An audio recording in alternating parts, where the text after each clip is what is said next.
जब भी धरती पर धर्म की हानि होती है तब तब भगवान कृष्ण अपनी अनंत लीलाओं के माध्यम से हमें सत्य और प्रेम का मार्ग दिखाते हैं। श्रीमद् भागवत कथा वही अमृत है जो हमें भक्ति, ज्ञान और मोक्ष की ओर ले जाती है। आज से SG oasis apartment sector 2B Vasundhara Ghaziabad में 7 दिवसीय भागवत कथा का आयोजन शुरू हुआ। कथा के प्रथम दिवस भव्य कलश यात्रा निकाली गई, जिसमें सोसाइटी के भक्तगण झूमते नाचते इस शोभा यात्रा में शामिल हुए।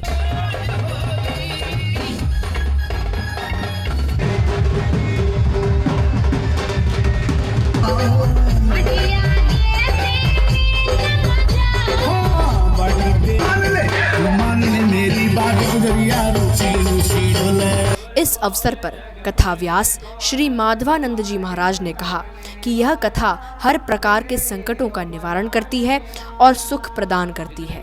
जीवन में भागदौड़ भी जरूरी है, लेकिन उसके साथ में हमको आध्यात्मिक भी होना है। श्रद्धा भक्ति भी हमारे जीवन में जरूरी है, क्योंकि हम सब लोग केवल और केवल एक कोरे कागज़ की तरह हमारी लाइफ हो चुकी है। लेकिन जब तक भक्ति का रंग हमारे जीवन में नहीं चढ़ेगा तब तक वो भाग दौड़ केवल नीरस हो जाएगी। भगवान की भक्ति से, भगवान की कथाओं से जीवन में रस प्राप्त होता है।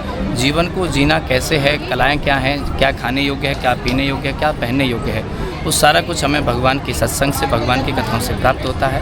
तो नई जनरेशन को तो ज़्यादा से ज़्यादा भगवान की कथा को सुनना चाहिए। कथा का आयोजन सोसाइटी के समस्त भक्तों द्वारा किया गया है। प्रमुख भूमिका निभाने वाली सुनीता बंका जी ने कहा कि इस तरह के कथा श्रवण से आत्मशुद्धि होती है और युवाओं का चरित्र निर्माण भी होता है। तो ये प्रेरणा आपको कैसे जगी, क्योंकि एक सोसाइटी में सबके लिए भागवत कथा आपने रखी ताकि वो भी अध्यात्म की ओर बढ़े, ये प्रेरणा कैसे जगी आपके मन में? मैं भागवत लिखती हूँ। अच्छा, भागवत लिखती हैं? हाँ जी, थोड़ा थोड़ा भागवत लिखती हूँ। तो भागवत लिखते लिखते मन में आई कि क्यों हम लोग भागवत भी कर ले। सुबह निकली इस कलश यात्रा में बड़ी संख्या में भक्तों ने हिस्सा लिया और अपनी प्रसन्नता व्यक्त की। मेरे को यहाँ का अवसर मिला, मैंने बहन से बात किया कितना तारीख से भागवत होगी, कितना तक चलेगी, मेरा भी मन है।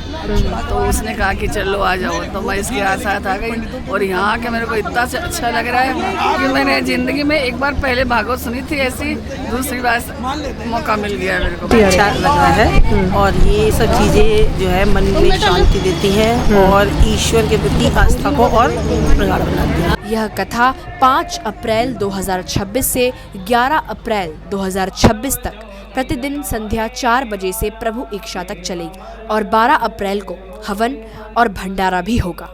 इस दौरान बड़ी संख्या में श्रद्धालु इस दिव्य कथा का रसपान भी करेंगे। जय सिया राम।